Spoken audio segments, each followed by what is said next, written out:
intitulada com o tema Juventudes, suas lutas e o marxismo, e posteriormente o ensaio de carnaval, com Coco Viola e Eloy Chebiarte, que já se encontram aqui presentes. Antes, porém, vou fazer uma brevíssima apresentação do Bloco Filhos e Filhas de Marx, surgido em 2017, mais precisamente ali no centenário da Revolução Russa, enquanto o povo brasileiro clamava fora Temer nas ruas. E o bloco, como já diz o próprio nome, reivindica a tradição marxista, na luta pela superação das relações de exploração e opressão, a sociedade sem classe, sem Estado, e mediada de uma transição socialista necessária. Isso decorre a necessidade imperiosa de incluir as diversas tradições dentro da participação cotidiana das atividades. Nesse sentido, foram convocadas as diversas organizações que dialogam com essa tradição de esquerda para fazer o debate aqui. Então, assim, continuando a apresentação do bloco, vai lá surgindo em 2017, como nós costumamos dizer, bebendo na boemia crítica, e no materialismo empírico, o Bloco Filhos e Filhas de Marx reivindica a tradição do próprio velho Mouro, como era apelidado Marx, que em suas cartas de juventude, trocadas com o pai, indicavam bebedeiras homéricas, lá pelos seus 20 e poucos anos, enquanto era estudante de Direito na Faculdade de Bonn. Então isso é dessa diálogo que o bloco vem desde 2017 nessa perspectiva e com o lema, certamente se aqui estivesse, ele entoaria que como lema é o Carnaval da Humanidade, a suspensão da ordem e outra construção societária. De maneira que, ao longo dos anos, nós buscamos dialogar com as tradições, as diretrizes revolucionárias diversas, estampadas nas nossas mortalhas, como são denominadas as fantasias. Ali em 2017 foi uma homenagem ao centenário da Revolução Russa, e o lema de conjuntura fora Temer. Em 2018 foram os 200 anos de Marx, ali está ele, Jenny, pulando o carnaval. Em 2019, os 60 anos da Revolução Cubana, esse foi o lema. Em 2020, o lema da resistência, de resistir, e as Marias de luta, Mary Burns, importante militante comunista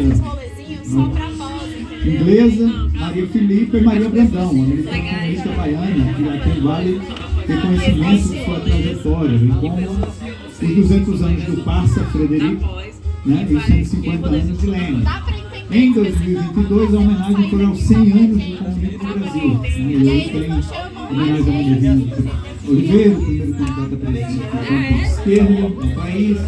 Em 2023, uma homenagem aos 200 anos do 2 de julho. Então essa é a trajetória, vamos dizer, imagética do bloco, que vocês podem conferir com mais detalhes no @Bloco Filhos e Filhas de Marx, no Instagram lá. Nós também vamos pedir aqui o contato e o WhatsApp de cada um. Fiquem tranquilos que não vai correr nenhuma corrente de oração, nem bom dia, boa tarde, boa noite, mas mandar os informes das atividades que realizamos ao longo do ano, como o Forró do Pagode Russo, como outras atividades do Viva Cuba, Viva Chile. A gente tem tentado construir uma calendarização, vamos assim dizer, de atividades ao longo do ano que envolvem o diálogo, a reflexão crítica e a folia. Então essa vem sendo aí desde 2017 de maneira crescente, uma intervenção que tem aqui em solo soteropolitano, mas também em solo aracajuano, já fomos a Recife e por aí vai. Caráter internacionalista. Mas sem mais delongas, vou apresentar aqui, antes que Sofia ordene os trabalhos do diálogo e posteriormente do ensaio carnavalesco, a temática que a gente vai apresentar para o Carnaval 2024. Essa aqui é o croquis, vamos assim dizer, do que vamos imprimir em mortalhas, o Viva Ilê e Lê Aê, 50 anos, e duas evoluções importantes ocorridas em solo africano. A de Guiné-Bissau, e aqui tem a expressão de Amílcar Cabral, e a de Angola, com Agostinho Neto. Essa é uma das expressões contidas na fantasia, bem como a Palestina Livre, uma homenagem a Zé Celso Martinez, e as existências no campo cultural, Zé Pilintra e Maria Navalha, né, que são no campo da subjetividade, a resistência da denominada malandragem, que podemos sintetizar como resistência do povo escravizado contra a transição ao capitalismo e suas novas formas de exploração ali no início do século XX. No detalhe, né, umas menções aos escravos, porque também completam-se 50 anos da Revolução dos Escravos, em abril de 2024.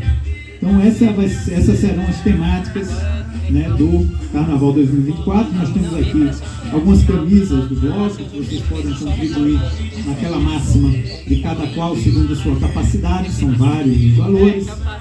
E, enfim, essa é a forma de atividade que desenvolvemos, financiada pela venda de camisa, mortalha e contribuição direta. Mas, enfim, feito as apresentações iniciais, queríamos convidar, né, nós primeiro registramos, nós tivemos um esforço ao longo do período de fazer o contato com diversas organizações, né, todas as organizações de esquerda, e aqui, assim, vamos indicando representações de militantes das devidas organizações que vão fazer suas apresentações aqui. Sofia vai coordenar, são 10 minutos para cada uma primeira rodada, vamos assim dizer. Queria convidar, se estiver aqui presente, o Matheus Viana, militante do PSOL, Partido Socialismo e Liberdade, vai fazer uma apresentação com mais detalhes. Venha, Matheus. A companheira Ayala Brasil, Partido Comunista. Foi no banheiro? Então, chega. Do Rafa Rios, do Partido dos Trabalhadores e das Trabalhadoras. Douglas Correia, militante do Quilombo. Vai chegando. Ayala? Não. Opa, bem-vindo. Douglas subiu também. Eduardo Monteiro, estou vendo ele ali. Chega mais. Da Unidade Popular. Seja bem-vindo. Jarlan Souza, militante aí do coletivo Grupo de Estudo Marxismo Negro, Clóvis Moura, da UNEB. Chegue mais, aproveitando aqui a chegada de Jarlan Souza, com a lista dos contatos, nós queremos também que façam menção a eventuais interesses na participação no curso sobre marxismo e questão racial e as evoluções em África, pelo menos essas duas, que nós pretendemos fazer ao longo de janeiro. Né? Hoje estamos entrando de férias no Festival de História, mas vamos fazer um cursinho de verão etílico, boêmio e esquerda. Então também a representação da UJC Bahia aqui, indicou, queria trazer o nome presencialmente, como da UJS Pedro Diniz. Isso, JC. Não só os caras, Isso. Sim. Isso aí vocês explicam no devido momento. Pronto, beleza. Isso aí. Paz entre nós, guerra aos senhores e às senhoras. Vamos lá. Vocês vão ter os devidos tempos para, inclusive, apresentar essas questões. Então, querida Sofia, cadê? Ela que já coordenar, eu vou me retirar aqui agora das... Obrigado pela presença de todo mundo.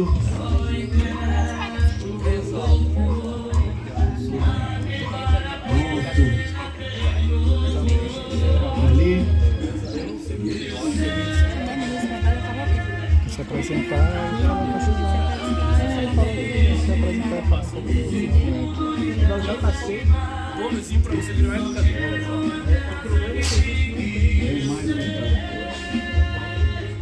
Entrar, isso. Legal? Vem, viado.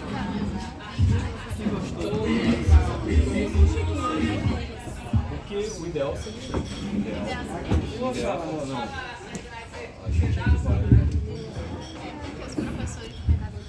Boa tarde, galera. Boa tarde. Boa. Valeu. Meu nome é Sofia. Não, aí tá. É porque você é de letras. Peraí, ó. O que eu comida. Princípio, cada representante vai ter 10 minutos para falar um pouco Ela tem essa teoria. Não é isso. Minha se mãe faz apresentar, falar um pedagogia. pouco do Tava ouvindo uma história, não entendi movimento. dois. Isso, a gente já pode começar. Não, então, pior é que eu achei que Minha mãe tava falando.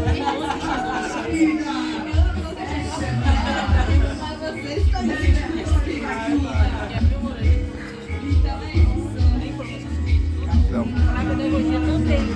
É isso, castigo pelo chá de preto na sexta-feira.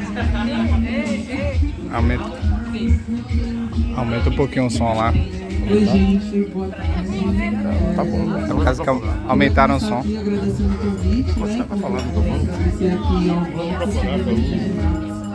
por o convite e principalmente demonstrar muita satisfação de estar presente no nosso espaço tão plural, onde a gente vai conseguir expor aí, né, os nossos pensamentos acerca do que é tão importante, que é debater a juventude e marxismo, né? Esse viés aí, pensando sobre essa pesquisa, que é uma que nós precisamos de alegria, porque a alegria também é revolucionária. Eu confesso, meu nome para começar, né, meu nome é Douglas, eu sou estudante de enfermagem na UFBA. Atualmente eu faço parte da atual gestão do DCE da UFBA, a gestão Esperançar. Faço parte da juventude do PT, do coletivo Quilombo. E dentro da juventude do PT, eu me organizo em uma tendência interna chamada Esquerda Popular Socialista, que é uma tendência que constrói, acredita na construção do caminho brasileiro para o socialismo através do viés dos movimentos sociais. Então a gente acredita que os movimentos sociais são esse instrumento para a gente poder alcançar a sociedade que nós queremos, uma sociedade justa, uma sociedade sem classe. E o que eu trouxe preparado, confesso, Sofia, que eu fiquei um pouco perdido sobre o que abordar, né? Porque é um tema muito amplo, que exige muitas particularidades e tem ali várias chances de falar sobre várias coisas, mas eu trouxe aqui um pouco do papel do MST na perspectiva marxista dos movimentos sociais, trazendo esse cunho da educação libertadora. Isso porque nós temos aqui um histórico nesse país, né, que é um Brasil se começa também com a colonização e ao mesmo tempo que tem esse processo de colonização.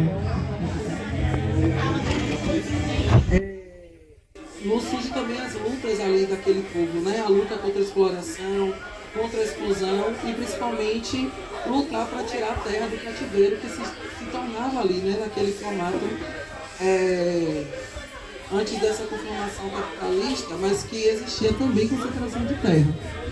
E sobre isso o que se gera, né, que é um pouco questionamento sobre essa estrutura latifundiária que começa naquele Brasil. E sabemos que esse processo de estrutura latifundiária que começa, ela estabelece também algumas divisões de classe. Nós temos ali um povo que teve suas terras invadidas, foram colonizados, também o processo de escravização contra pessoas pretas, e do outro lado nós temos ali a monarquia e toda aquela oligarquia que era quem controlava as riquezas e detinha também o poder sobre a vida daqueles indivíduos, né? Então nós estamos falando aí já das lutas de resistências. As lutas de resistência que gerou posteriormente as lutas de resistência contra os grandes latifúndios pelos trabalhadores que não tinham terra. E nesse cenário, já no século XX, nós temos ali a chegada do MST, que se origina inspirado na luta revolucionária do marxismo. E a luta central do movimento sem terra é exatamente essa luta para libertar a terra do cativeiro que o latifúndio coloca. Né? Então temos ali também aquela perspectiva marxista que era acabar com esse viés de classe. Mesmo que o marxismo não aborde os movimentos sociais, né? O próprio Marx, na verdade, não aborde os movimentos sociais em si, prioritariamente nós falamos sobre a luta do chão de fábrica, a luta operária. Nós temos uma reconfiguração no mundo, principalmente aqui no Brasil, aí, com o agronegócio. E o agronegócio é a reconfiguração dos espaços de produção e também de trabalho. E nisso torna-se essencial esse clamor da juventude através de um movimento social que é o Movimento Sem Terra, um MST, como eu já falei anteriormente, é fundamentalmente marxista, porque entende que nós temos ali uma divisão de classe na sociedade, onde indivíduos estão sendo beneficiados e outros indivíduos estão sendo excluídos do que a terra produz e do que a sociedade tem de positivo a oferecer, né? Principal, inclusive também até acesso à tecnologia. Então nós temos ali uma relação que é a luta política, a luta pela terra e a política social, que com o MST nós temos diversos instrumentos. O primeiro dele é a ocupação de terra, e nesse processo de ocupação de terra nós temos outros meios também, como por exemplo a própria instrumentalização jurídica que o MST busca para poder garantir que aquela ocupação de terra vai levar, né, para o caminho da reforma agrária, onde aquelas ocupações se tornam espaços a serem ocupados pelas pessoas e depois se tornar um espaço onde as famílias possam produzir e viver, dentre outros instrumentos de luta, que, como por exemplo a própria disputa eleitoral, quando nós temos ali candidaturas jovens e do MST disputando o espaço institucional ali do parlamento, questionando essa conformação que tem a ver com isso, né, com a concentração de terra e riqueza. E nós sabemos que o capitalismo ele combate qualquer forma de organização da classe trabalhadora. E é por isso que é importante que a classe trabalhadora ela lute para poder encontrar outros vieses, né, outras maneiras de fazer as coisas acontecerem em prol dessa classe trabalhadora. E junto a isso, nós temos a chegada de outras abordagens, que é principalmente pautado pela juventude. No caso do MST, por exemplo, nós temos o movimento LGBT Sem Terra. O movimento LGBT Sem Terra é um movimento dentro do próprio movimento dos trabalhadores rurais sem terra, que coloca ali o debate de que pessoas LGBTs também estão naquele espaço e que nós precisamos ouvir essas pessoas, né? Inclusive o próprio grupo ali, né, o coletivo LGBT Sem Terra fala, né? O patriarcado destrói, o capitalismo faz a guerra, o sangue LGBT também é sangue sem terra. E nós temos ali uma confluência grande da juventude, que está à frente, questionando o próprio movimento, trazendo à tona esses debates LGBTfóbicos que posteriormente, ocasionalmente, pode acontecer. E recentemente nós tivemos uma escola de formação nacional onde teve presente uma diretora nacional uma dirigente nacional da MST, e que falou para nós, que é LGBT do coletivo Quilombo, que constrói assim, muito junto, né, com o MST, esse coletivo LGBT, que ela se sentiu envergonhada quando ela viu dois jovens gays se beijando, porque ela parou, olhou e pensou assim: nossa, a juventude me deu uma perspectiva que eu não tinha tido. Que não adianta esse debate de classe ficar dentro apenas sobre a reforma agrária e os outros indivíduos e as outras lutas. O fato é que entendemos o marxismo como um viés onde nós podemos confluir outras lutas e parar essa hierarquização que muitas vezes tivemos de debates marxistas que dizia que se a gente resolvesse o problema de classe, nós resolvemos qualquer outro problema. Resolvemos raça, resolvemos gênero, sexualidade. E nós entendemos que esse debate, ele, de fato, é interseccional. Não é um debate que existe uma hierarquização do que é mais importante resolver, né? Cada coletivo, cada grupo desse aí, cada minoria dessa, faz o seu debate, faz a sua autoconstrução, faz a sua formação, e todos esses grupos confluem em uma coisa só, que é a luta pela terra, a luta por uma sociedade sem classes. E lembrar também, né, que o marxismo, na verdade, ele e a ligação dele com o MST tem muito a ver do próprio elemento do marxismo, né, que são os processos de lutas sociais contra transformações, para a transformação das constituições existentes na nossa realidade. E também com as condições econômicas, só a própria expressão sociopolítica e cultural, porque isso é a revolução. A revolução é quando a gente faz essa ruptura né, essa ruptura social, política, econômica. E diante disso, nós temos ali essa juventude sem terra, que é uma juventude que está ali à frente, compondo outras esferas do movimento, para além da questão da luta de classes, que para nós é onde se conflui tudo das outras lutas que nós temos, porque afinal de contas somos indivíduos que sofrem as inúmeras maneiras de opressão. E tudo isso favorece o capitalismo. É o capitalismo que lucra desde o início com a escravidão e que lucra com o racismo, com o patriarcado, com a LGBTfobia e assim por diante.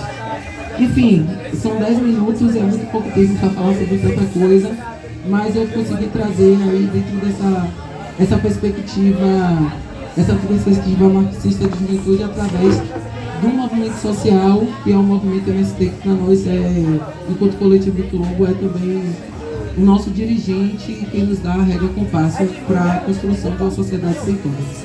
Obrigado, gente.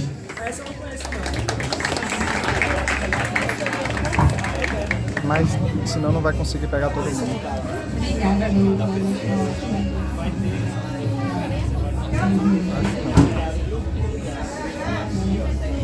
Acho que não é um relógio histórico. O pessoal. Matheus, o pessoal, galera, com palavra, 10 minutos. Oi, gente, boa tarde, meu nome é Matheus, sou estudante aqui da UFBA, do Bacharelado em Pesquisa de Artes, sou militante da Juventude Fogo no Pavio, militante do Movimento dos Trabalhadores e das Trabalhadoras Sem Teto, MTST, construo a Revolução Solidária, a tendência interna do PSOL.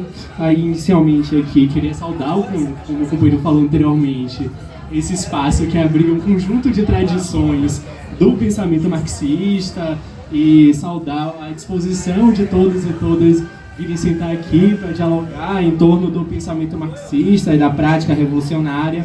Saudar o Bloco Filhas e Filhos de Marx pela essa iniciativa tão boa de a gente conseguir debater o tema da juventude e do pensamento marxista.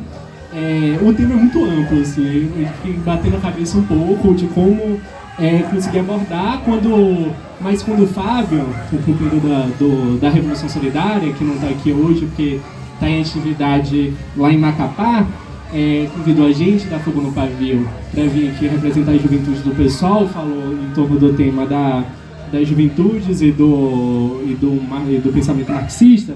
A primeira coisa que veio na nossa cabeça, inclusive a gente conversando que foi curioso isso, foi a questão da teoria revolucionária do jovem. A teoria revolucionária do... Eu vou chegar mais perto de novo, mas...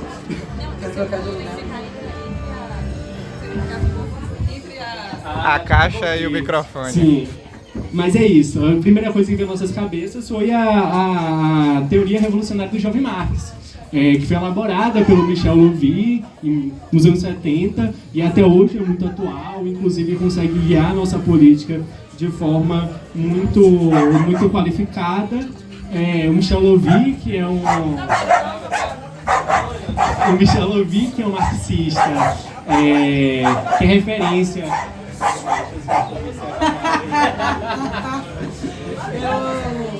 Mas sim, o Michel Louvi, que é um marxista, que é uma referência para vários militantes revolucionários socialistas no mundo todo, por ser um militante histórico da Quarta Internacional, por ser um teórico fundamental para o pensamento marxista crítico, ele vem desenvolver essa questão da teoria revolucionária do jovem Marx a partir de um princípio.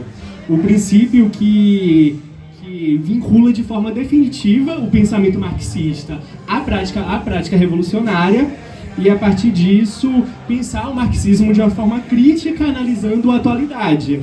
Então, esse pensamento que nos guia, ele apresenta inicialmente com a crítica alguns processos do século XX, de uma construção do socialismo sem o povo ou contra o povo, mas da perspectiva da democracia revolucionária, que é a teoria que vai guiar muito o que o Marx e o Engels vai conseguir desenvolver ali ao resto da sua vida, ao resto da sua obra, e que vai guiar também, vai dar um horizonte ao pensamento marxista como um todo. e ele apresenta essa questão da democracia revolucionária dentro do campo político com a teoria da autoemancipação, autoemancipação revolucionária dos explorados ou das vítimas do capitalismo ou do proletariado, de várias formas. E essa teoria reivindicando esse marxismo que consegue compreender a atualidade, compreendendo a luta dos movimentos sociais em todo o mundo contra as opressões. A gente, inclusive, pensar esse aspecto de compreender o marxismo hoje a partir da atualidade, conseguir, aqui, por conta que o tempo é rápido, conseguir pensar em duas dimensões, conseguir entender como se constrói a classe trabalhadora de hoje em dia, já que não é a mesma classe trabalhadora do século XIX, não é uma classe trabalhadora que está apenas no chão da fábrica, com operários vestindo macacão azul, e também não é só uma classe trabalhadora que é o campesinato com o trabalho rural, mas conseguir compreender essas questões da contemporaneidade, da atualidade, das revoluções tecnológicas, de entender o trabalhador uberizado, do trabalhador do Uber, o trabalhador do iFood, desses aplicativos e da precarização atual do trabalho. E também entender aí o que toca mais o processo da juventude, principalmente em torno da uberização do trabalho, é o processo da massa de desempregados que existe hoje no mundo todo, principalmente no sul global, por conta das crises do capitalismo, que na sua maioria são jovens. Então a gente abordar esse tema da concepção, o que a gente entende hoje enquanto classe trabalhadora, entendendo essa massa de desempregados que são jovens, é fundamental. A outra dimensão é a gente entender o papel fundamental dos movimentos sociais para o marxismo atual. Então a gente tem que entender o papel do movimento negro, do movimento feminista, do povo palestino que é massacrado pelo imperialismo, pelos povos do sul do mundo que sofreram e sofrem a partir do processo colonialista, e entender a abordagem de um programa único de todas as vítimas do capitalismo, sejam os trabalhadores, sejam esses outros setores do movimento social. Pensando nisso, o Louvi, a partir da sua contribuição, ele pensa em torno de uma convergência única dos trabalhadores, dos movimentos sociais, das mulheres, a partir de um programa único para a disputa da sociedade. E isso a gente consegue elaborar coisas que o Marx não desenvolveu ou desenvolveu muito pouco. Se a gente pensar, por exemplo, a questão das mulheres, a questão do feminismo, que o Marx não desenvolveu, o Engels desenvolveu de forma muito prematura. Mas hoje, nos programas revolucionários constam, isso é uma grande vitória da questão do trabalho de produção e reprodução da mulher, que não foi desenvolvido, mas foi adotado, ou entender também essas questões, essas lacunas do pensamento marxista e conseguir sofisticá-las para entender compreender a atualidade, para assim conseguir fazer a ruptura com o capitalismo.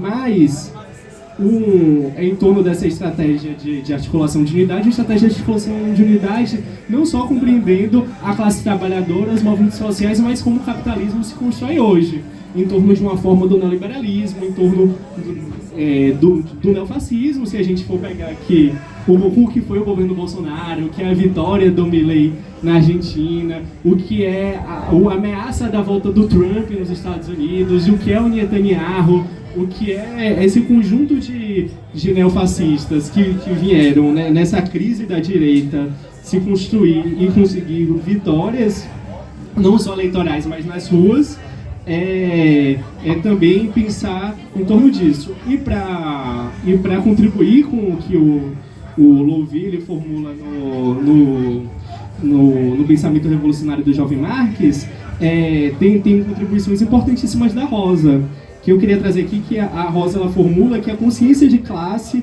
e revolucionária só será formada a partir das lutas e das práticas das massas. E ela traz isso de uma forma muito interessante, quando ela faz algumas observações sobre a Revolução de 1905, a tentativa de Revolução de 1905, que os trabalhadores da Rússia, eles conseguiam aprender muito mais, conseguiam ter uma formação muito maior dentro de uma semana de greve, no período revolucionário, do que em anos de conferência partidária. Então, entender isso também, entender, claro, a formação, senão a gente não estava aqui, senão a Rosa Luxemburgo não seria a Rosa Luxemburgo, que é uma grande formadora e pensadora do pensamento marxista. Conseguir identificar nisso nos movimentos sociais brasileiros, conseguir identificar nisso nas ocupações do MTST, conseguir identificar nisso nas lutas do movimento estudantil, nas lutas da juventude, conseguir identificar na ocupação da reitoria da UFBA e da UNEB em 2016 contra a PEC e pelo Fora Bolsonaro. Conseguir entender que não é impossível desassociar a praxis revolucionária da teoria marxista. Esse é o maior princípio. Entendendo dessa forma, em torno da compreensão dos movimentos sociais, da compreensão da teoria marxista, já vou concluir, entender os desafios da juventude. Então, em um programa revolucionário, a gente não pode deixar de estar com a questão dos jovens desempregados, da massa de jovens desempregados, do extermínio da juventude negra. Não pode deixar de estar no horizonte o maior desafio do século XXI para a juventude, para todos os revolucionários, que é a questão da catástrofe ambiental. Mas é basicamente isso. Eu acho que eu consegui resumir muito bem, não consegui falar aqui tudo que estava na minha pesquinha, mas acho que é isso. Obrigado. Obrigada, Matheus. Agora vamos passar a palavra para Eduardo, do UJL.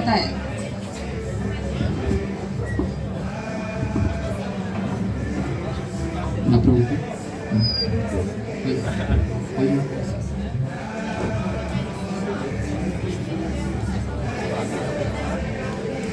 Olá, boa tarde a todos, todas e todes que estão aqui. Eu me chamo Eduardo, eu construo a União da Juventude Rebelião e eu sou um estudante de História aqui na UFBA. Eu não sou nascido em Salvador, eu vim de uma cidade chamada Jequié e eu me mudei para cá basicamente por causa dos estudos mesmo, que coincidiu com a época que eu ingressei na União da Juventude Rebelião. Aí eu vou fazer uma breve introdução do que é o JR. A UJR é uma organização da juventude, uma juventude revolucionária, fundada em 1995. A UJR ela surge com o intuito de preparar os quadros da juventude brasileira para a Revolução Socialista, que é o que a gente almeja ao final. É uma juventude que está sob a diretriz do Partido Comunista Revolucionário, mas que também constrói a Unidade Popular pelo Socialismo, partido esse que nós ajudamos a fundar ali em 2019. Depois de muita luta, muito empenho, durante 3 anos recolhendo assinaturas, a gente conseguiu fundar um partido no nosso país.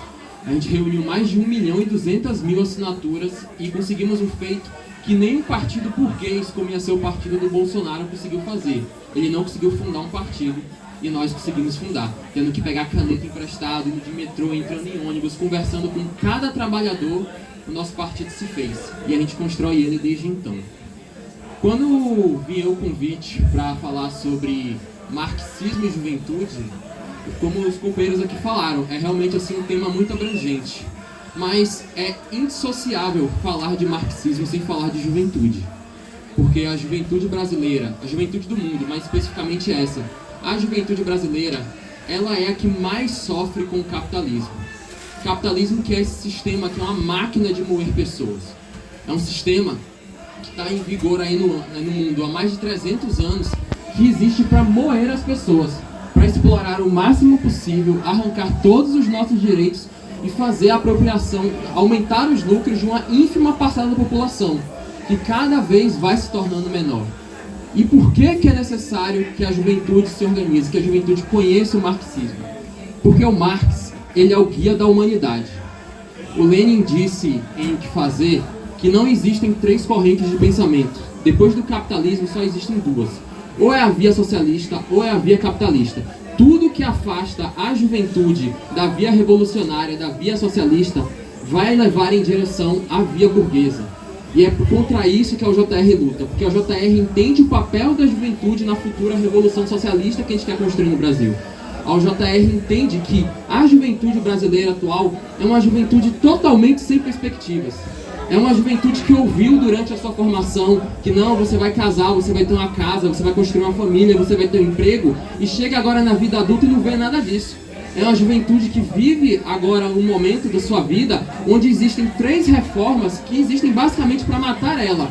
A reforma um novo ensino médio que ataca diretamente a minha categoria, que é a categoria de futuros professores de história, que é uma categoria perseguida por essa reforma.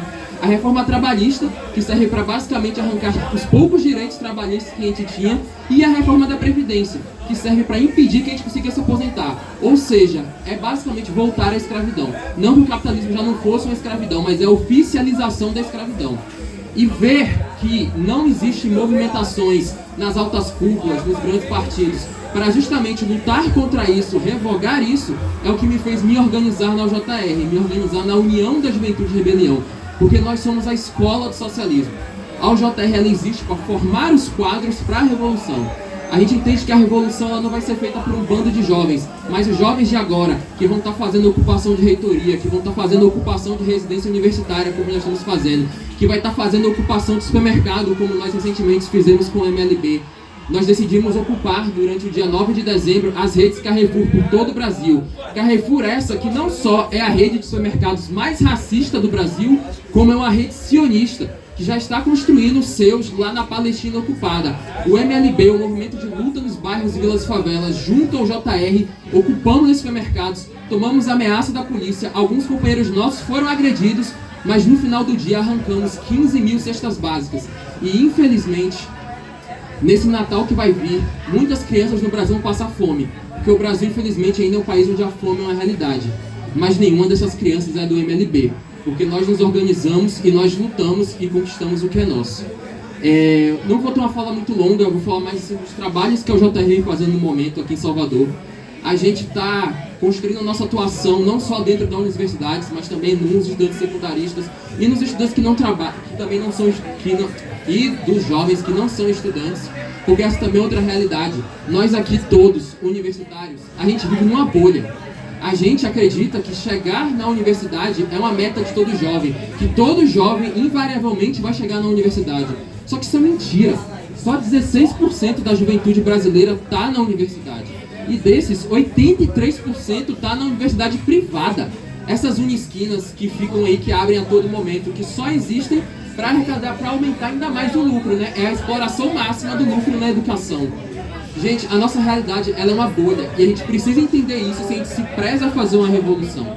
A UJR, nós somos uma organização marxista-leninista, porque a gente entende que o Marx ele é seminal. Sem Marx não existiria o marxismo, ponto.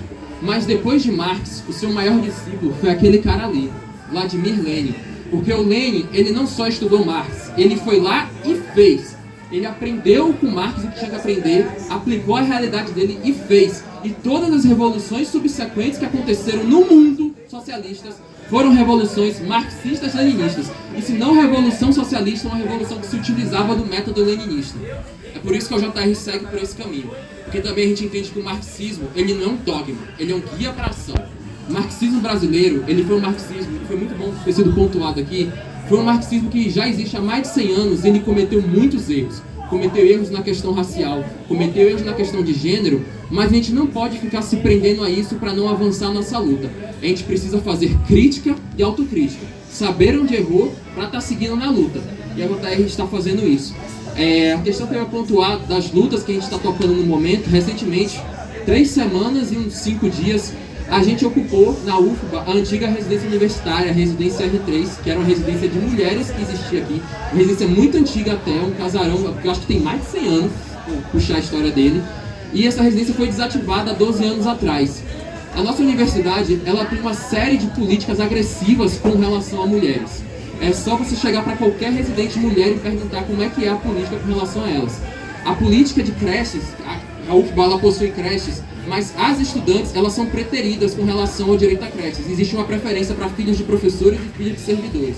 E essa série de contradições fez o coletivo de mães da UFBA procurar o movimento de mulheres ondamenárias, criarem uma luta em conjunto, que nós da UJR também participamos, e nós nos reunimos com alguns estudantes e fizemos uma ocupação dessa residência, para justamente pressionar a nossa reitoria para que tivesse uma ação concreta, que revogasse essas medidas absurdas e que reativasse aquela residência. O que nós recebemos disso como resposta foram 2 reuniões que não deram em nada. Inclusive, na segunda reunião, chamaram uma rede de televisão para constranger a gente, basicamente. Agora vai entrar o período de férias da UFBA, então é de ser esperado que a gente desocupasse a residência, os do interior, tipo eu, voltasse para sua cidade, cada um fosse fazer o seu Natal, e é isso, é uma luta perdida. E eu venho aqui para falar para todos vocês que a ocupação fica, porque o JR não vai sair de lá. Enquanto a reitoria não resolver esse problema, a UJR não vai desocupar a residência. Enquanto a reitoria não vier de fato para representar os estudantes, como é o que ela precisa ser, não vier para revogar essas medidas absurdas e ajudar de fato os estudantes a terem uma permanência estudantil, porque não basta entrar na universidade. No meu curso isso é uma realidade que eu enxergo muito. As salas no primeiro semestre tem 40, 50, 60 pessoas. Você chega no último semestre, só sobra um punhado de gente e branco. O que é isso, basicamente, que é o 7º ou 8º semestre de História. Gente, isso é um reflexo de como a gente precisa ainda lutar muito dentro da universidade. Que a gente precisa, de fato, ampliar. Pegaram o que já tem, o que é bom, como, por exemplo, a política de residência universitária, que é uma política única, assim, da UFBA. A UFBA é uma das únicas universidades, se não a única universidade no Brasil que possui residência universitária.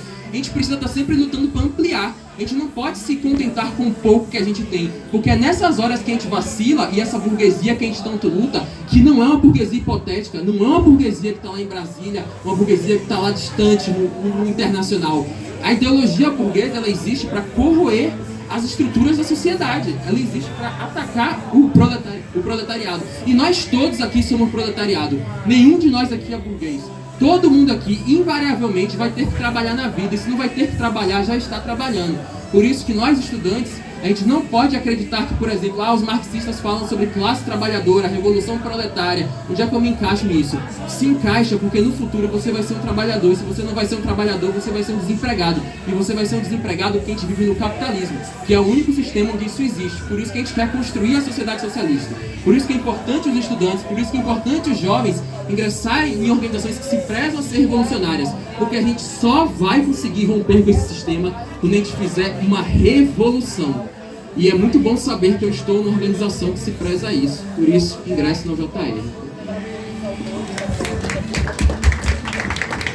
obrigada, Eduardo. Agora eu vou passar a palavra uns 10 minutos para se apresentar e apresentar o movimento para Jairlan, que representa o Grupo de Estudos Marxismo Negro.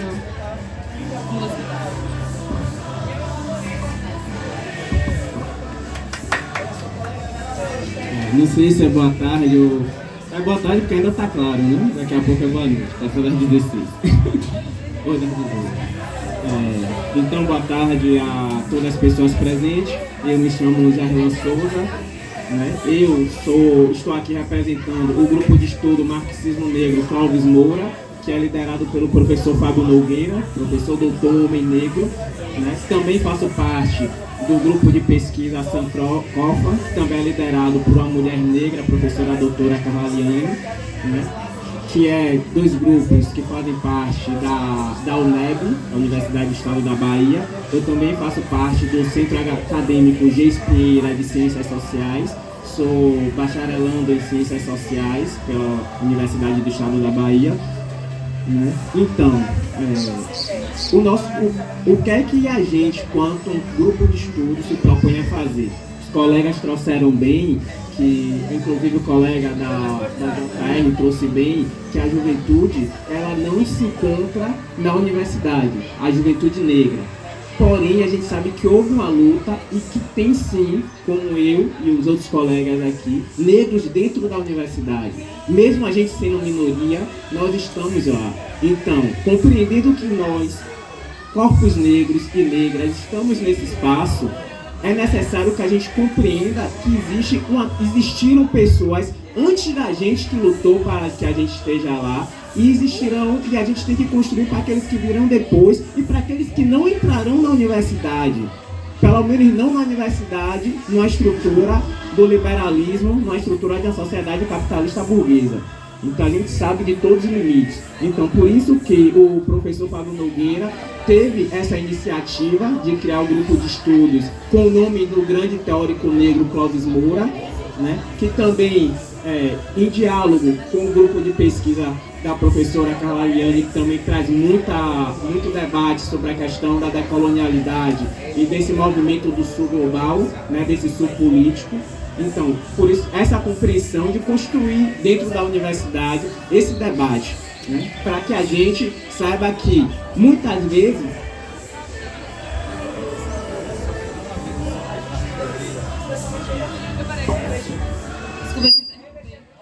gente, esqueceram lá em cima 2 cartões. Ellen Santana e Rosana Maria Pereira Silva.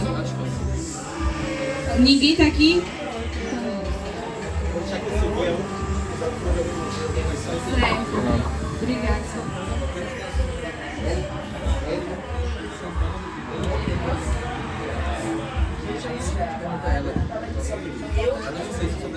Desculpa te interromper, já.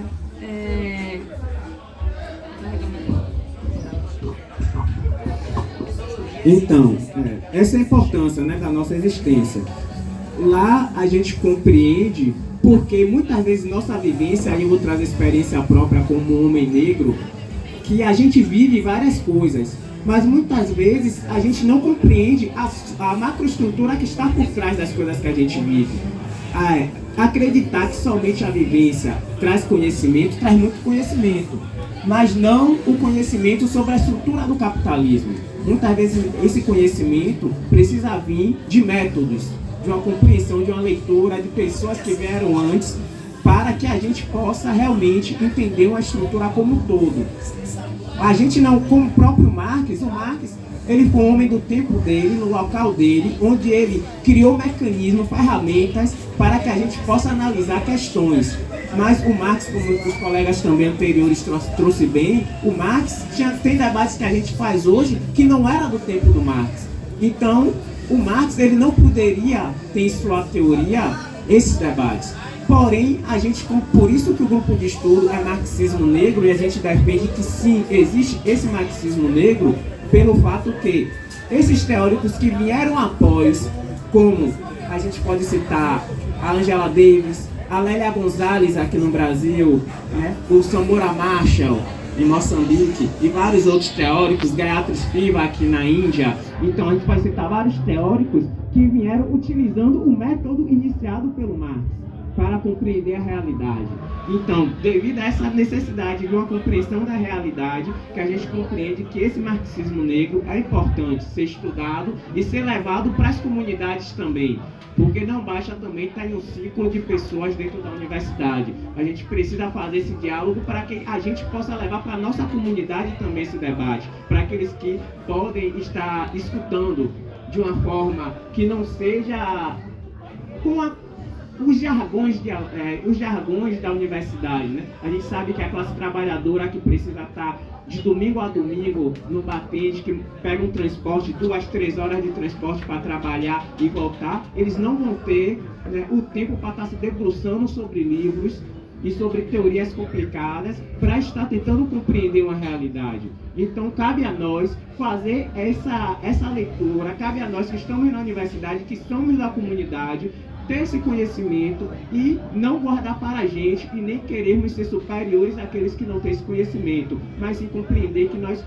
saímos de uma vida de não estar na universidade, porque houve pessoas que não estão lá, que impulsionaram a gente e que a gente tem que levar esse retorno. Porque isso é a questão, isso é também comunismo, é você compreender que toda a sociedade leva você onde você está, que não é o individualismo, não foi simplesmente o esforço próprio. Pô, atrás de mim tem minha Yalorixá, tem minha mãe, tem minhas vizinhas, tem meus irmãos, tem os colegas que brincavam comigo, então tem várias pessoas que não estão na universidade, mas que fazem parte dessa caminhada, desses corpos que estão lá na universidade, né? É necessário compreender isso. Então, a Lélia Gonzalez, ela traz uma perspectiva em uma obra dela, que quando uma mulher negra, né, fala em uma reunião, muitas vezes são chamadas de presepeiras, dizem que elas são exaltadas. Mas por que isso? Essas jovens negras são colocadas como... Hoje a gente fala, são sangue quente, Então, por que isso acontece? A teoria nos ajuda a compreender. Quando a Gayatri Spivak, aqui no Pódio Subalterno, falar, ela traz bem que pessoas que se destacam daquele grupo, muitas vezes eles representam com a ideia de representar teatral e não com a ideia de representar, de falar com, mas a ideia de falar por. Se eu falo por você, eu falo o que eu quero e digo que é por você, mas se eu falo com você, é uma outra forma de se falar. Então, quando ela traz essa perspectiva que muitas pessoas criam performance de representação, mas que na verdade elas estão representando simplesmente interesses próprios, isso mostra essa separação que infelizmente existe entre universidade e comunidade. Que a comunidade acaba se afastando da universidade porque esses que adentram a universidade começam a falar por si, representando o que falam pela comunidade, mas ninguém escuta a comunidade e é necessário fazer essa escuta. Então, isso vem quando a gente não quer escutar as mulheres, quando a gente não quer escutar os negros, não quer escutar os não brancos, né, pontuando, porque temos indígenas, temos as pessoas mestiças que são negras, né, e existe esse debate do colorismo, mas a gente precisa compreender que os que vieram antes da gente montaram a luta que todo não branco são irmãos, e é necessário a gente compreender isso, né? E quando a própria Angela Davis, ela traz a perspectiva que o não branco, ele não é homem. Por isso que o não branco não deveria reivindicar o patriarcado. Porque o que é ser homem na sociedade capitalista branca? É ter todo o capital simbólico, é ser rico, é ter a pele branca, é ser de boa família, como eles chamam no popular. Porém, então, dentro desse quesito de ser homem, o negro não é homem. Então, quando o Frantz Fanon, ele traz a ideia de uma nova humanidade. De uma nova humanidade da gente romper essa hierarquia de quem merece estar na elite e quem deve escutar. Né? Romper com essa ideia do feminismo branco, romper com essa ideia das ideias liberais, romper com tudo que faz o ser humano ser oprimido pelo outro. Né? Então essa é importante. A gente sabe que as organizações brasileiras, sim, todas têm uma dívida histórica com as populações não brancas e as populações subalternizadas. Há essa dívida. E a gente não pode negá-la, porém a gente tem que não negá-la. Essa dívida precisa ser reconhecida e precisa ser reparada. A gente precisa entender que a classe trabalhadora brasileira tem cor, tem gênero, tem... Inclusive, um debate novo, querendo ou não social, da transexualidade, que é preciso pautar ainda em pessoas que se dizem progressistas, revolucionárias. Você percebe a transfobia, que é uma violência que acontece com os corpos, né? Então, e a gente percebe aqui, só citando, você tem vários teóricos não brancos, né? E é isso que a gente precisa levar para a universidade. Eu analiso os currículos dos cursos na universidade e percebo que todas elas são eurocêntricas, todas elas são brancas. Inclusive, quando são negros, ou quando são brasileiros, são brancos, né? São poucos os nas emendas oficialmente que são negros, que são mulheres negras, que são LGBTs. É preciso quebrar essa regra. Né? E quebrar essa nova visão de empreendedorismo. Né? A gente sabe que empreendedorismo é você transformar a escravização em larga escala dentro do liberalismo, dentro desse capital, que você finge que é patrão de si mesmo, quando você próprio se cobra, você próprio se explora, mas a renda fica na mão dos donos de aplicativo. É preciso fazer esse combate que está na mentalidade dos jovens hoje e que a gente precisa estar levando esse conhecimento. Finalizo e agradeço a escuta de todos e todas de todos. Muito obrigada, colega. Acho que foi uma ótima introdução para saber o que vocês estão estudando lá na UNEB. Enfim, agora a gente vai passar a palavra para a Ayala, que vai falar um pouco representando a UJC.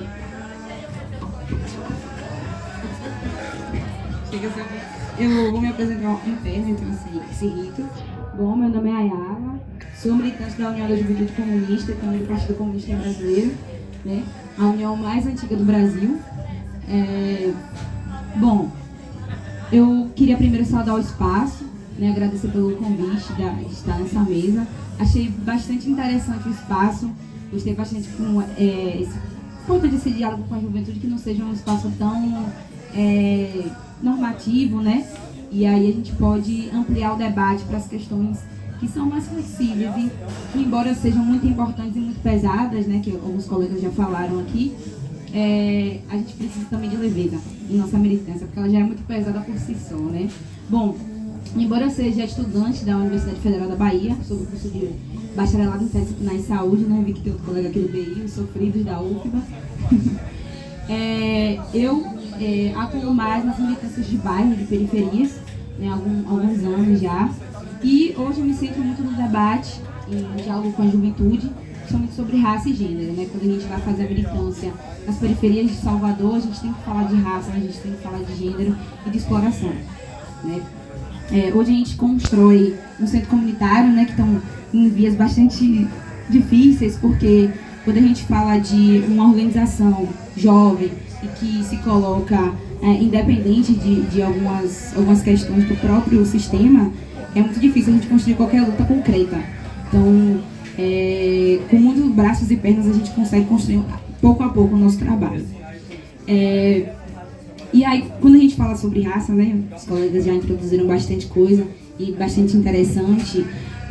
Uma coisa que a gente tem que firmar em nossos debates é que no contexto brasileiro, no capitalismo que se coloca aqui em nosso país, é que a questão da raça ela não se dissocia da classe, né? Acho que tem que ser algo central em nosso debate.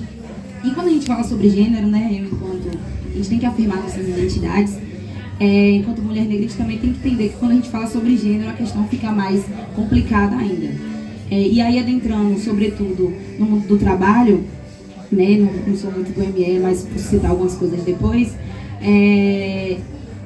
a maior parte, né, da nossa classe trabalhadora são mulheres negras, e as maiores prejudicadas dentro do sistema capitalista, dentro do processo verticalizado do sistema capitalista, são as mulheres negras.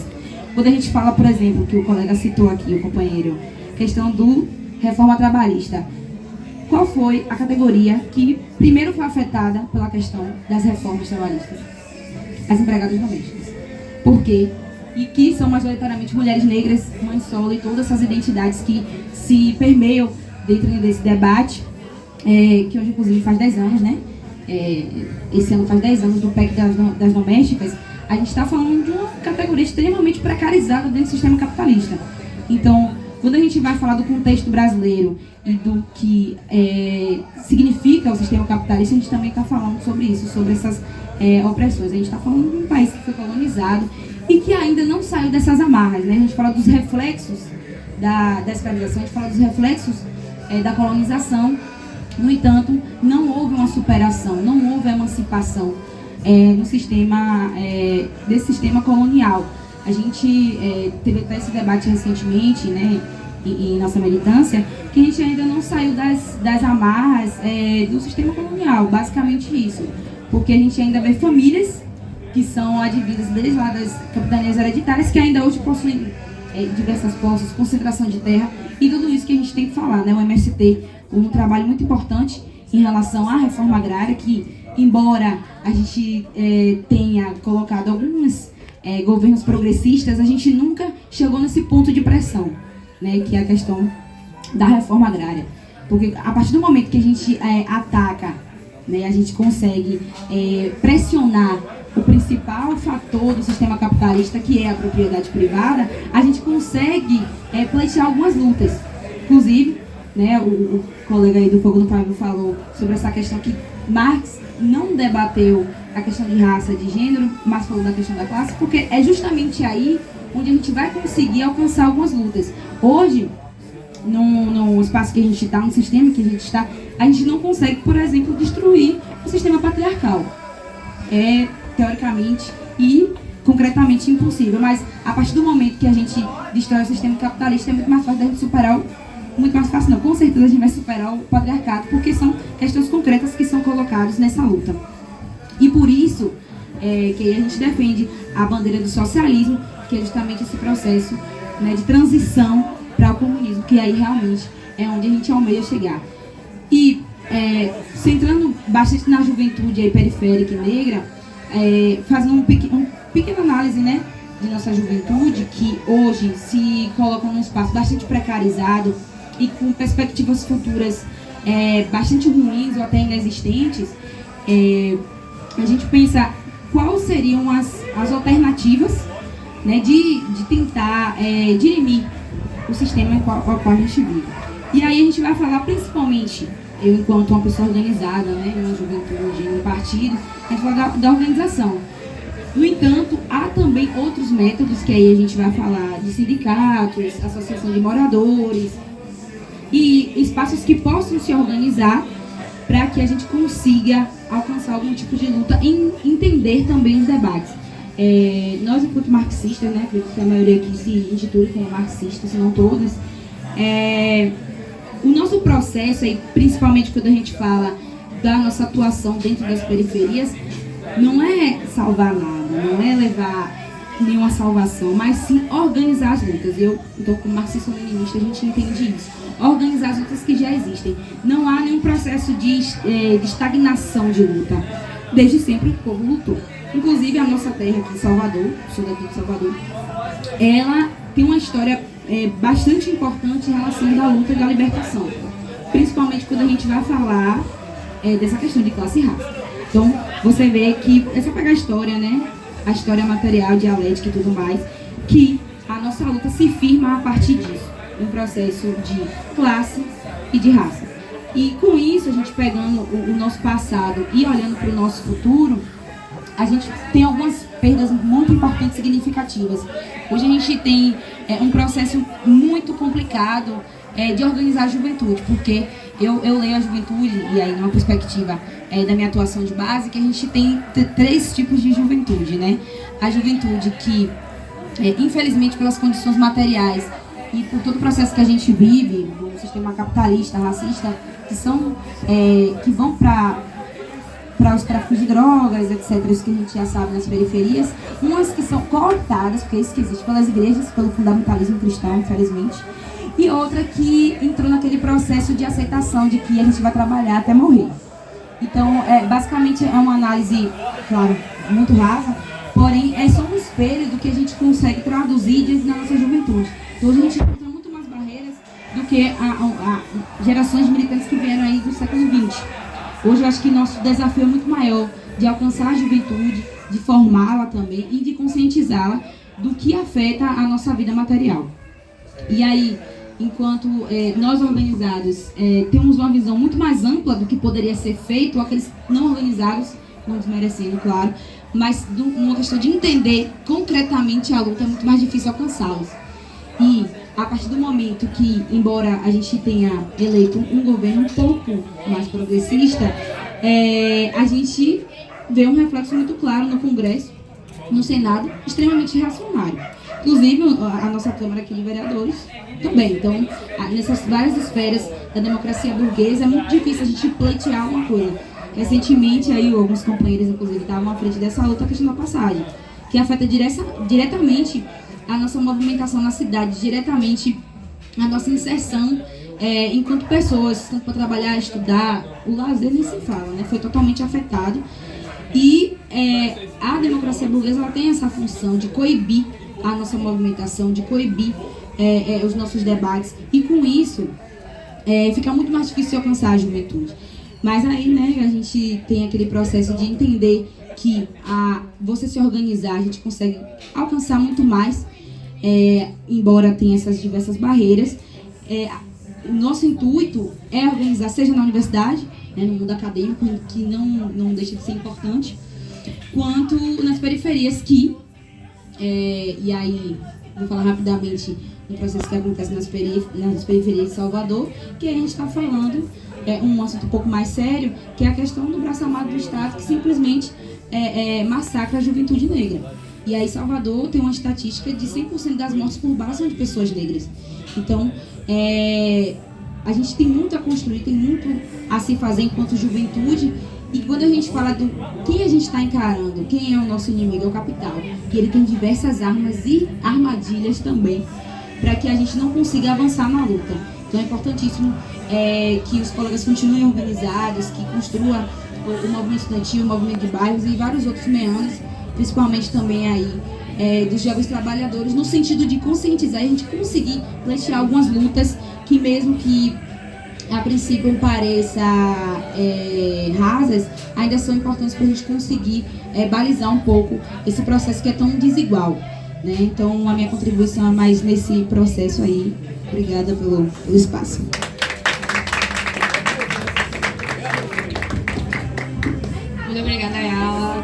vamos partir para o nosso último colega, o Gabriel, que está na esquerda, na outra ponta da esquerda.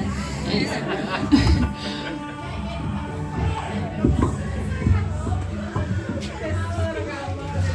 Bom, gente, boa noite. Me chamo Gideon Gabriel, componho a União da Juventude Comunista. Também canso esse de mim. Enfim, faz parte, né, do movimento aí de reconstrução revolucionária do PCB, né? Enfim, quem é de militância de política sabe que essas coisas acontecem. Bom, é muito bom, né, estar aqui compondo essa mesa, esse espaço, né?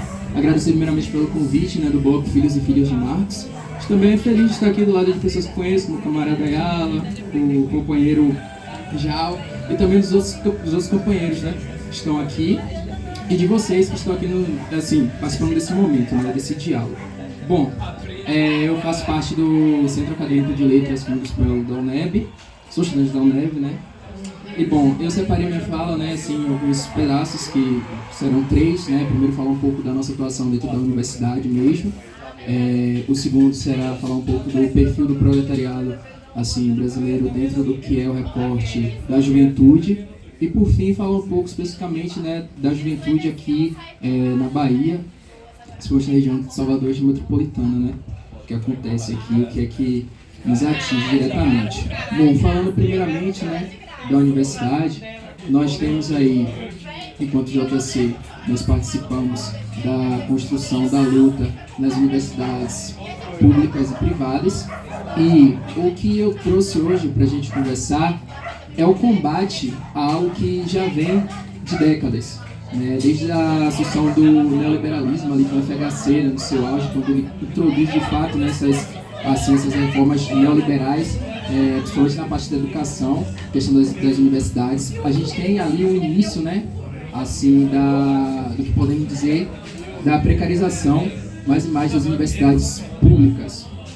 E isso vai se agravando, né, mas a gente tem um governo progressista, temos um período de governo progressista naquela onda, né, que é a onda aí dos governos progressistas na América Latina, no início dos anos 2000.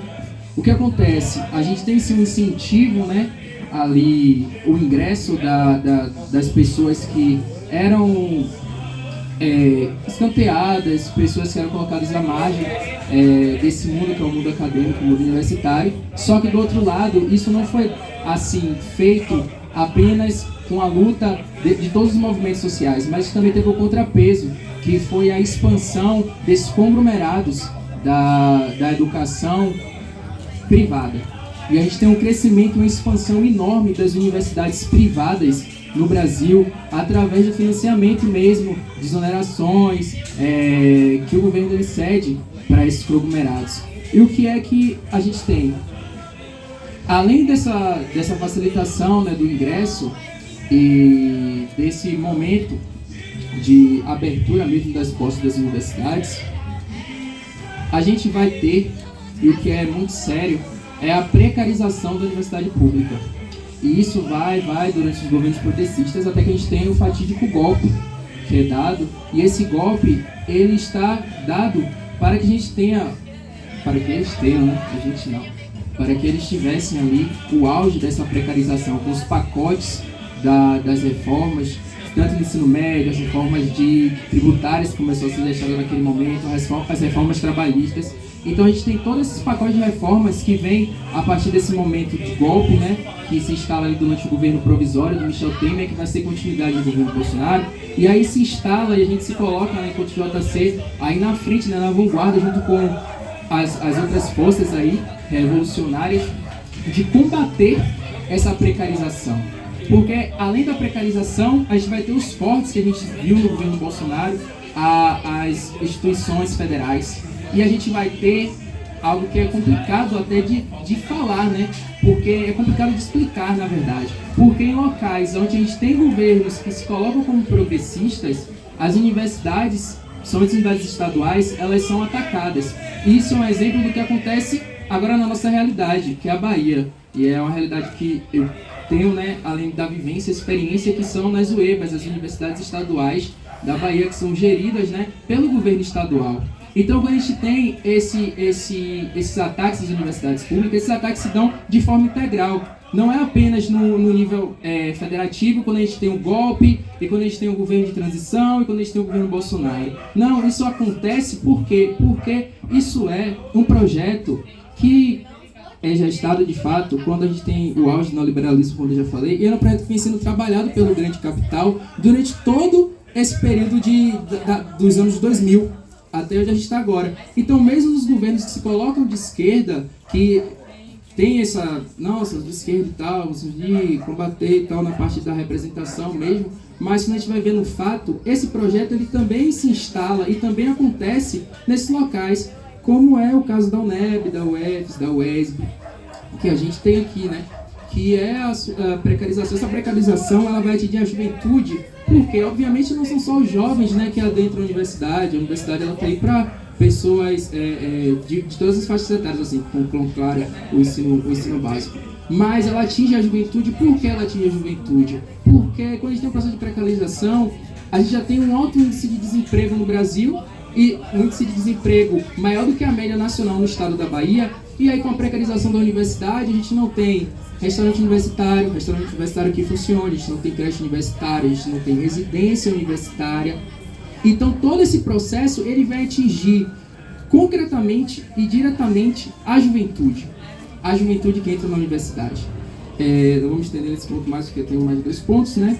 E a gente passa assim para o perfil do proletariado da juventude, e esse perfil ele vai ser um perfil que, em um momento, era o perfil que ia para as fábricas, ou o perfil que ia para o trabalho no campo, mas nesse momento a gente trouxe, que o colega da UJR, ele trouxe a questão da uberização. Os 2 colegas trouxeram essa questão da uberização. Então, muito da juventude hoje, até por conta do estado, né, que a gente tem de pessoas desocupadas e pessoas desempregadas, que aqui na Bahia, especificamente Salvador, aí está na casa de 16%. Então a gente tem essas pessoas, elas vão procurar o quê? Esses subempregos, tanto os empregos que tem a ver com uberização, que é trabalhar de Uber, trabalhar de mototáxi, trabalhar de entregador, do que seja iFood, com direito nenhum, assim, porque não são CLTs, não tem nenhum direito que os cubra, são extremamente explorados, ou também aqueles que vão trabalhar no que é a área informal, né, do trabalho.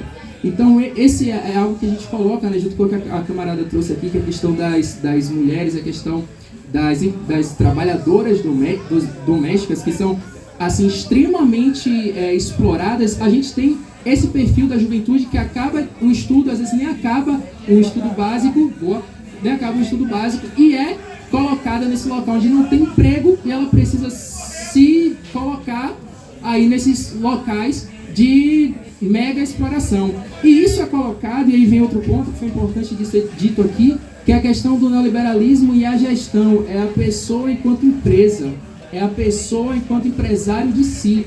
Você está aqui. Foucault traz isso superado já, mas entre outros também, outros pensadores também trazem isso, mas ele traz esse ponto em específico ali já na década de 70, que é dizer, olha, o neoliberalismo ele tem a característica no Ocidente e nas Américas, que é de o sujeito, ele se entende, e o liberalismo, ele, como eu posso dizer, ele dá o significado da vida que ela está vivendo ali, a vida de superexploração. Ele diz, não, você é empresário de si, você não precisa ter um capital para ser empresário, não, você não precisa ser capitalista. Se você tem um capitalismo, você tem o seu corpo, você tem os seus capitais, então você pode gerir, e isso acaba naturalizando o que é uma superexploração, que é a questão da uberização, que é a questão de não ter um emprego quando sai da universidade. E indo para o último ponto, que todos aí estão, vocês podem ver, estão intricados, que é a questão da Bahia mesmo. O que é que a gente passa, o que é que a juventude passa, principalmente a juventude aqui em Salvador, a juventude preta em sua esmagadora maioria. É a letalidade policial, como a camarada aqui trouxe, a letalidade policial, porque a gente tem a PM que mais mata no Brasil, a gente tem o estado que mais mata, e de 2015 a 2022 a gente teve um aumento de 313% de letalidade policial. Então é isso que essa juventude encara. A juventude encara o desemprego, 16% de pessoas desocupadas, 16,7%, subindo para... Deu uma quedinha no último trimestre, mas está nessa faixa para subir. Então a gente tem um aumento do custo de vida aqui em Salvador e na região metropolitana, os jovens que saem dos seus interiores para estudar, para trabalhar, buscar uma vida melhor, acabam encontrando um elevado custo de vida e não conseguem se manter, vão para onde? Na uberização, para no trabalho precarizado, e outros aqui da capital vão parar no tráfico de drogas, vão parar nesse... O que faz parte mesmo do que é o neoliberalismo dentro desse estágio do capitalismo. Então, assim, meu tempo está indo embora. Então, para concluir, né, a gente tem esse momento que é um momento onde o capitalismo ele está em crise aí, né? E o neoliberalismo, ele dita e ele significa, ele traz as pessoas, os sujeitos, a gente tem que brigar isso aí, é trazer esse corte ideológico, conseguir significar a realidade para esses sujeitos, para que eles entendam o que eles estão passando, porque eles sabem o que eles estão passando, mas a gente tem a briga ideológica que é para significar a realidade. Então nesse campo a gente também tem que disputar. Então assim, agradeço, né, o espaço, por isso tudo estou aqui, né, fechando o espaço, mas abrindo o que todo mundo gosta, que é a noite da sexta-feira. Então agora... Uma pergunta, não somente para o pessoal, mas entre a mesa também seria interessante. A gente queria ver esse momento. Alguém tem uma pergunta para fazer? Pode ser ou para a mesa ou direcionada para algum movimento.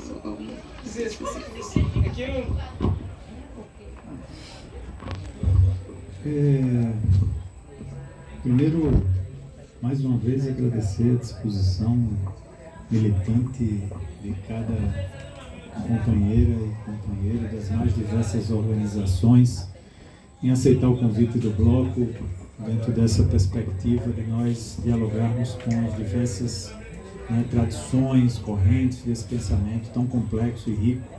Né? A segunda, feito esse agradecimento, queria abordar uma questão que me parece que vem ganhando muita audiência. Eu sou, como disse, estudante de História e já de outra faixa etária, né? Já fiz outro curso enquanto jovem e hoje, retomando a universidade no caso de História, tenho observado, escutado muito uma crítica suposta ao marxismo, que ele se reduz ao economicismo e que, claro, e que não teria nem no Marx, nem na tradição marxista, elementos como crítica à opressão racial, crítica à opressão de gênero, enfim, e que existiria espécie de uma grande novidade na contemporaneidade de que eclodiram esses movimentos e que o marxismo se resume a tal da luta de classe. Eu vou fazer uma menção aqui, não sei se vou acertar ipsilíteres, mas é inscrito do período da lavra do próprio Marx uma frase que diz o seguinte, na essência: a pele branca não pode se emancipar onde a pele negra é marcada a fogo, a ferro. Ou seja, de onde é que se tira isso, né? Queria que vocês refletissem, porque um ou outro chegou a fazer menção um pouco a isso.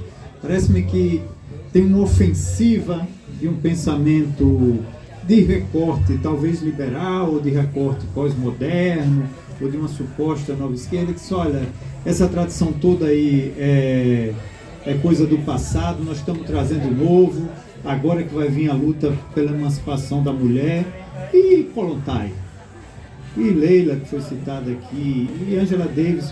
Inclusive, é curioso como escondem a militância comunista de Angela Davis. É importante dizer isso, né? Angela Davis não brotou no bailão agora, não, ela é militante do Partido Comunista dos Estados Unidos. Então eu queria que vocês refletissem um pouco sobre isso, porque tenham feito uma escuta, né, agora com o olhar já de outra etária, muito corrente, parece que é uma coisa de professores e professoras, e que ganha eco. É isso mesmo, ganha eco no espaço universitário, mas também em outros espaços com as quais vocês dialogam, essa coisa, sopa, Marx e o marxismo, aí no sentido mais amplo da palavra, toda a tradição, essa tradição que a gente vai homenagear aí das revoluções africanas. Olha, gente, assim, o Amílcar Cabral reivindicava a luta socialista, reivindicava a tradição marxista, e foi citado, né? Então, assim, não queria me alongar muito, mas era que vocês trouxessem essa questão, como vocês estão vendo isso, se eu estou exagerando de que há uma crescente ofensiva de que desconsidera equivocadamente ou não, né, que tem audiência, e como vocês têm trabalhado essa questão, né? De fato, é inegável que, aqui foi citado, tem questões que são tradições até fechatórias na tradição da esquerda brasileira e mundial, do tipo, mas como também foi citado, aquela questão do tempo histórico que vivenciaram aqueles militantes que fizeram certas caracterizações. Enfim, acabei me alongando por demais, não queria isso, mas agradecer mais uma vez. A gente vai também, acho que o pessoal aqui do Coco e Viola já estão aqui presentes para o posterior ensaio de carnaval, o Eloy cheio de arte, o camarada da percussão. Vamos fazer uma folia antes do rolar o samba aí de São Lázaro, que o Velho Mouro vai lá presente, mas também aqui convidar, já pedir uma licença à companheira que está coordenando os trabalhos, que o Pedro Vinícius chegou representando a União da Juventude Socialista, que chegue mais aí à mesa para fazer, já emenda os 15 minutos, quando for fazer os 10 mais os 5, vamos ver como é que a companheira coordena, mas é isso. Sofia, Pensando eu quero fazer uma pergunta. em colocar primeiro as respostas e depois o Pedro falar, ou você quer emendar com a resposta? Então você pode... Sim.